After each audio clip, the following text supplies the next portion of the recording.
Good morning, friends. Welcome to Ecoholics YouTube channel. My name is Avinash Agarwal, and in this video, I'll be discussing with you important economics current affairs for 4th June 2024. So today is a historically important day in the sense that we will be getting Lok Sabha election results. So the first article that we'll be discussing will be very much related with that event. 5 economic challenges before the new government that is coming in is the first article. Second article will discuss about the importance of having census data and why we should conduct census on an earliest basis. And the third article is going to talk about how India can grow as a services hub, how India can grow on the back of services sector. The third article that I'll be discussing is written by Dr. Raghuram Rajan. So that's going to be a very beautiful, very nicely presented article. So do wait for that. So let us start the discussion. So what are the 5 major challenges before the new government? So number 1 challenge is going to be ensuring growth and also ensuring that that growth is widespread, inclusive, sustainable.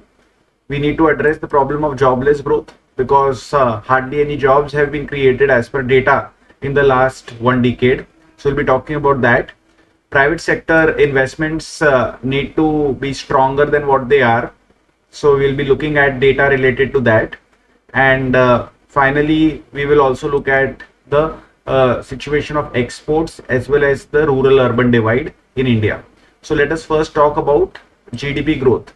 So we have been talking about GDP growth in the last couple of lectures. And as you all are aware, we have not been doing all too bad so far as our GDP growth is concerned. So as you can see that this number 8.2%, which we have discussed and analyzed in the last couple of lectures, it's a good number. So this was the COVID year, and since then, this was of course the first year after lockdown. So there was a lot of pent-up demand that got released. So we got fabulous growth, and there was also a base effect. So you can kind of discount that. But apart from that, this 8.2% is one of the highest in the last 7 to 8 years. So we are definitely well on our way of recovery. 7% in 22-23, 8.2% in 23-24. But there are going to be challenges going ahead. As per CRISIL, we are expected to have a growth rate of 6.8% in the next year, that is 24-25 financial year, right? And as of now, as we speak, repo rate in India is at 6.5%, and globally the benchmark interest rates are on the higher side of the things. So this high interest rate is always going to weigh down upon, let us say, demand that can be generated on disposable funds that are available with borrowers, because if money is expensive to borrow, people will not borrow, people will not spend that much. So interest rates are still on the higher side. Government may plan for a lower fiscal deficit going ahead. We are aggressively paring down our fiscal deficit, so the demand boost that we get via government expenditure may not necessarily be there. As you are aware that there are basically 4 important engines of demand: consumption expenditure, government expenditure, investment expenditure, and net exports expenditure, right? So far government expenditure has been an important engine of demand in India going ahead as we try to control our fiscal deficit. So this demand may not generate, this engine of demand may not generate the necessary thrust, the necessary power that we have, so far been having. So we need to be mindful of that. If you look at consumption growth in India, last year we had only a 4% growth in consumption expenditure in India, right? So this is a very weak performance by consumption growth. So this is something that we need to be mindful of. So as you can see that when we are targeting around 6.8, around 7% of growth next year, knowing that investment expenditure is weak, knowing that consumption expenditure is weak, knowing that government expenditure can be pared down, knowing that there is geopolitical tension, knowing that the interest rates are on the higher side, so we cannot take growth for granted.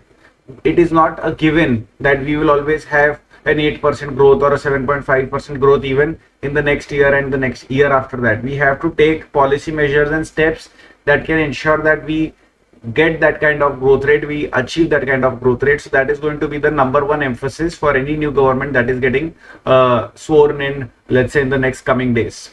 Another issue is that of jobless growth, right? So this particular graph over here, it shows you the unemployment rate among youth from 15 to 29 years. So as you can see that this problem A has not gone away, and probably B has become more severe than what it was, maybe in maybe a couple of years ago, or maybe even let's say a decade ago, right?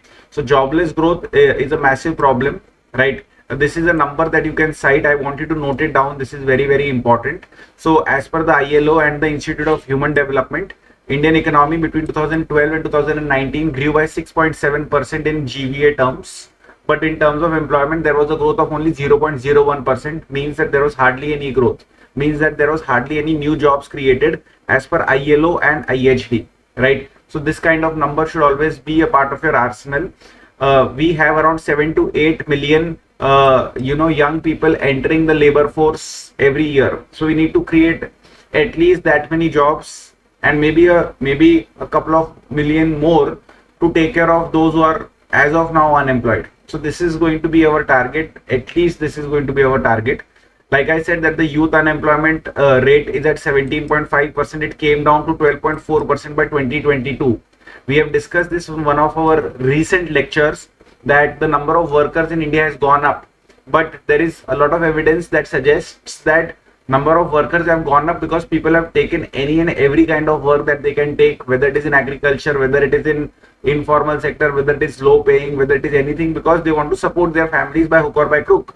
So they are not waiting for good jobs or quality jobs. People are getting into the workforce. Yes, people are the unemployment rate has gone down from, let us say, 17% to 12%. Yes, but at the same time there is a lot of evidence that there is a lot of distress employment that is happening, that people are taking up anything because they have to survive, right? So we need quality jobs as well. So A, we need jobs, and B, we need quality jobs. That is going to be the most important point that any future government has to keep in mind.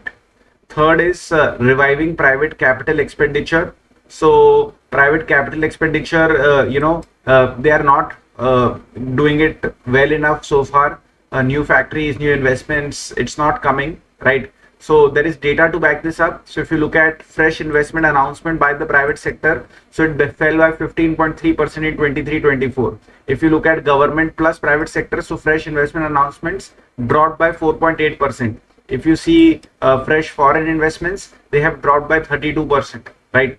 So on all of these engines, we need to do better, and we need to create conditions so that the private sector feels enthusiastic enough, comfortable enough, sanguine enough to invest again in the Indian economy. So we need to create those kinds of policy conditions and ecosystem. Another aspect that we need to focus upon is our goods exports. Goods export, as you can see over here, it declined by 3%. We cannot have this, right? If our manufacturing policies, if our PLI schemes, if all of the steps that we have taken to make ease of doing business in India actually there, if all of these steps are successful, then we cannot have this kind of a performance. We have to have an increasing graph. We have to have that kind of momentum in our growth story, right? So exports have declined by 3%. If you leave aside oils and gems and jewelry, exports have been flatlining since 2011-12 is what they say. Now this is a very difficult situation for India, particularly knowing that US and China are exactly not very friendly right now. They are at loggerheads with each other. China is not able to export so easily into US. So can India enter into that space and capture that vacuum? Probably yes, but we have not been able to do that so far.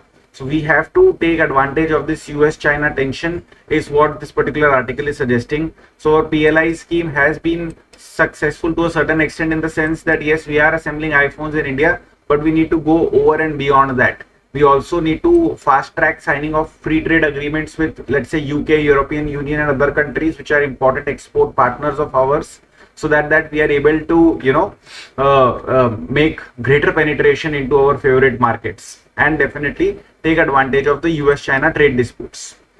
Improve rural livelihoods. Rural livelihoods are very, very important. One unfortunate fact about India that this particular graphic is exhibiting to you is that there is a significant gap between rural consumption expenditure per se and urban capital expenditure. And if you see, that gap over the years has only increased. As you can see over here, right? if you see the rural monthly per capita expenditure as a percentage of urban monthly per capita expenditure, so you will be able to see that we were at 52%, we became 53%, we became 54%, and now we have become 58%.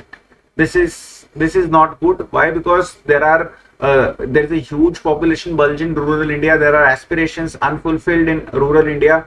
If these aspirations remain unfulfilled, if job opportunities are not there, if income opportunities are not there, then they will not be able to create the demand boost that they can create for the for the Indian economy. So rural sector, when it grows well, it does well for everybody in the Indian economy. That has traditionally been observed. When there is strong demand coming in from rural India, all your corporates, all your Indian companies, they have, very strong, profits, revenues, and stock performances skyrocket. It has been witnessed time and time again. I'll give you a couple of examples, like for instance, two-wheelers, three-wheelers, commercial vehicles, farm inputs, textiles, leathers. All these segments start firing in a very big way the moment there is strong demand coming in from the rural areas. And because these segments start firing, then automatically there is a spillover, a positive spillover for other sectors as well. So this is something that we need to really focus upon. So rural India is obviously important. As demonstrated during COVID, millions of workers went back to villages and took employment on farms because there was nothing much to do in cities. Rural incomes have remained weak. Farming has remained unremunerative. People have been forced to enter into low paid non-farm work in unorganized sector. There is a huge gap in rural urban consumption, which we have already discussed. There is very important and urgent need to make agriculture more remunerative and improve employment in non-agricultural sectors in the rural areas. So these are the 5 important challenges that you need to be mindful of, whether it is new government or old government or any government, or at any point of time you're writing an essay upon, let's say, India's economy and the kind of challenges that we face and the kind of challenges we need to overcome and so on. So this is almost an essay length of article. It's approximately 840 words. Typically you write an essay in about 1,000-1,200 words. So this kind of an approach will surely be of good help to you. There is data over here. There isn't a lot of pessimism over here. All you need to do is that for all of the 5 challenges that we have identified, just add 50 to 70 words of kind of next steps that we can take, and then your job is done. Your job is literally done. So I hope that this is very, very clear to all of you. If there's any doubt, please ask, right? So Charulata, good morning. Thank you for joining in. So let us move ahead to the next article. Next article is about census. Don't let census data languish is what this article is going to emphasize. Right now, the challenge in front of us is that we don't know exactly what our population is. We did not do the last census that was due in 2021. It was COVID year. Even after COVID, pandemic was very much controlled. We could have done census, but we haven't done census. So this is the first such kind of a miss since 1881 when this exercise first began. That is unfortunate. So as of now, we have only census 2011 ka data, official data, which said that there were 1210 million of us in India in population terms, 1210 million. So this was the last official number. Right now, as a matter of speaking, we have gotten used to reading, hearing and saying that India's population is 1400 million plus. But what that 1400 billion plus is, we don't know. We don't have an exact figure regarding our population. We come to know from UN sources that we have become the most populous country in the world. Our population is 1430 million plus, but it's unfortunate that we have not been able to verify that ourselves. The importance of census data lies in the fact that it is a very important policy input. It gives you a demographic snapshot of, let's say, what's happening with literacy, let's say what's happening with migration, let's say what's happening with urbanization, let's say what's happening with your, other important demographic indicators. It's a very, very important snapshot. Right, it allows you to make your policies well, design your policies well. When you don't have this data, you are firing in the dark, and you don't want to fire in the dark with important welfare schemes, right? So when it comes to efficiency, when it comes to effectiveness, when it comes to targeting, when it comes to reaching out to those who actually need help, census data is very important. To give you just one example, India has been running a free food program since, let's say, 2011, when the National Food Security Act was passed. We are providing we are providing grains, or we are providing benefits to 810 million beneficiaries. Now this number is exactly what was created in, let's say, 2011, okay, when India's population was 1210 million. Out of that, 810 million were covered, that is approximately 66% were covered. Now that India's population is 1400 million, still around 810 million are getting covered. That means that this idea that we are covering approximately 2/3 of our population doesn't really hold. Although we keep saying that the National Food Security Act, it covers approximately 2/3 of India's population, it really doesn't. Why it doesn't? Because we have not been able to update. So that is our problem over here. So forget about fine tuning of policy. Even our representative democracy isn't exactly representative, because we need to A, increase the number of seats, and B, we need to readjust the number of seats as per state's population. That is, the parliament's expansion is something which is going to happen going ahead. This number of 543 is going to increase going ahead, right?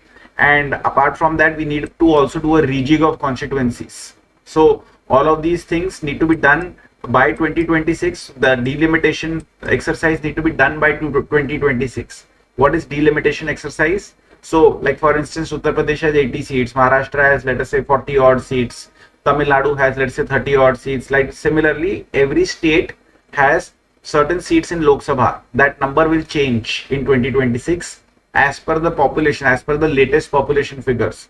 So in all likelihood, southern India states which have done well in terms of population control, they will see their percentage representation in Lok Sabha come down, because they have been able to control their population well in the last 25 to 30 years. Whereas other states in North India, which haven't been able to control population so far as much as, let's say, southern Indian states in the last 25 to 30 years. So northern Indian states will see a rise in their percentage share in, let's say, Lok Sabha seats, right? So this is going to be a very difficult transition that India is going to go through. And this transition can be smoothened if you have accurate data, verifiable data, trustworthy data, census data. That is what the thrust of this particular article is, right? So there is going to be a shift of power from southern states to northern states, right? And this shift of power will require you to have this kind of data available, okay? So this is the second article done for you. I hope that this is clear. If there is any doubt, please ask. This note will be available on Ecoholics app. You can do a free and quick registration. You will be directed towards a study material folder. In that study materials folder, there's a current affairs folder. In the current affairs folder, you will be able to see these documents which you can download, study, and make a note out of. Okay. I hope that this is clear. If there's any doubt, please ask. Moving ahead to the next article, talking about how India can ensure economic growth, drive economic growth on the back of export of services. This is the article written by Dr. Rajan for Project Syndicate that I was talking about. So the idea that Dr. Rajan is proposing isn't new. This idea has been there, and a lot of questions has been asked around this in the past in various examinations, whether it is RBI, IAS or IES or any examination, right?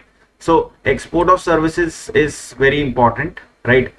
So the idea is that use well-educated and skilled population, build on India's strength, and build an export powerhouse. So we have already captured the global attention so far as our software industry exports are concerned, and in many other services, we are doing quite well for ourselves. In many other services, we are accounting for 5% of the world's services exports, and we need to build on this kind of strength. If I compare with goods export, so we are accounting for less than 2%.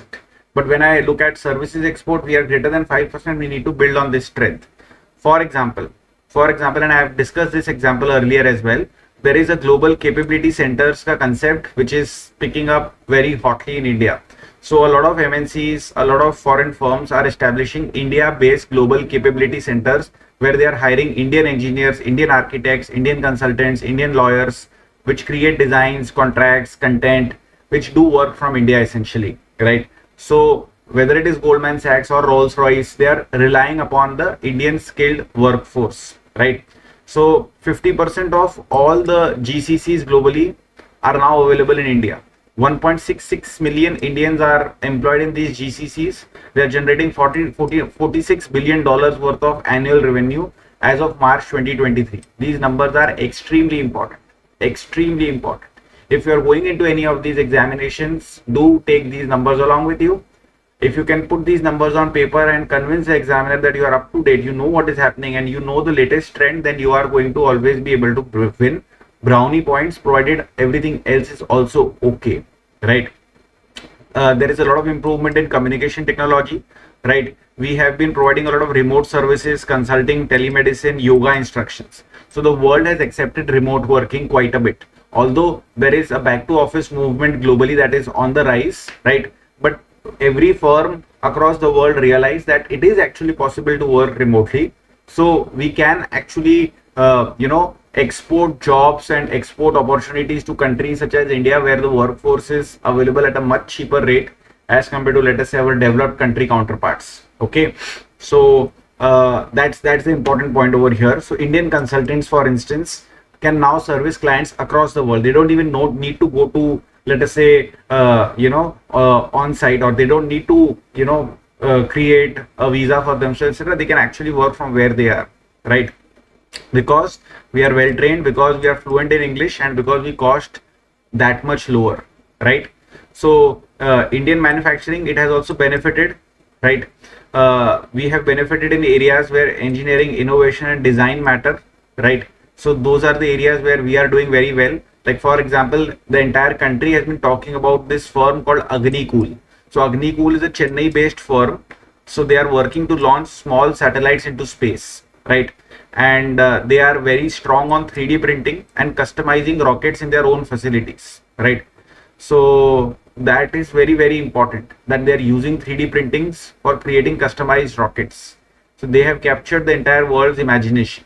So this is not a mass producer, but it's an innovative producer, right? They're doing things differently. That is where our strength lies, thinking and applying ourselves, right? There is Tilfi, which sells hand woven Banarsi silk saris globally.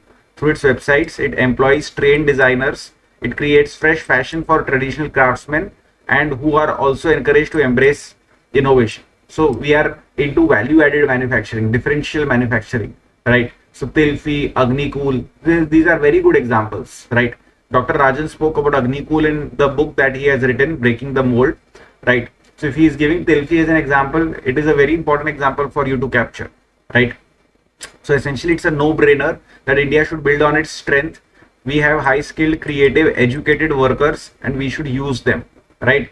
Are we running out of such workers? Let's see, right? So India graduates 1.5 million engineers per year. This is also an important number. But additionally, an important caveat is that only a minority of this 1.5 million are high-quality engineers, or those who have received high-quality education, right? Such that they can be working in a GCC or an Agnikul, right? So VBox, it's a work skill assessment company, and it says that half of all graduates, they are unemployable. This is the kind of quotation that you should be able to put in your answers along with names. VBox says this. GCC, Agnikul, 1.5 million, about half. These are the kinds of terms that should be a part of your vocabulary, right? These graduates, they would require some kind of remedial education. They can be brought up to speed, right? A lot of Indian graduates, their deficiencies are so deep, so wide, that no amount of remedial education can bring them up to speed, right? If you look at what's happening at the school level, fewer than 25% can read at a second grade level by the time they reach the third grade. This is the kind of data that Pratham NGO has been putting out in the public domain. They should be there as a part of your arsenal all the time, right? So that's the problem over here, right? So if you are not well educated, you will drop out, and you are good for nothing except for unskilled work, right? So if you look at the share of workers in agriculture, that is increasing, and we have discussed this. They should actually be going down. And when I say that we have discussed this, you should be happy that things that we have discussed over the last 1 month or 1.5 months, those things have started repeating themselves, right? So anybody who is watching these lectures and you start understanding that yes, things have started repeating themselves, that means that you are coming up to date with current affairs, right? So as I keep teaching and I keep remaining up to date, you keep remaining up to date. That's the basic idea, right? So if you want to create a high skilled sector, you need to create people who are having these necessary skills, because otherwise there is going to be a mismatch, right? We need to improve education, improve skill development, both in the short term and in the long term. We need to have reforms which can solve these challenges, right? So for example, if a government runs daycare, it employs a part-time worker, right? Which probably would be a high school educated mother, right? And children's learning improves significantly. So not only does government creates job for, let us say, a high school educated mother, but government also takes care of those babies. They learn well, they grow well, right? And their parents can be free to work. So this is basically, ek tir se multiple shikar kind of a scenario that you are having over here, right?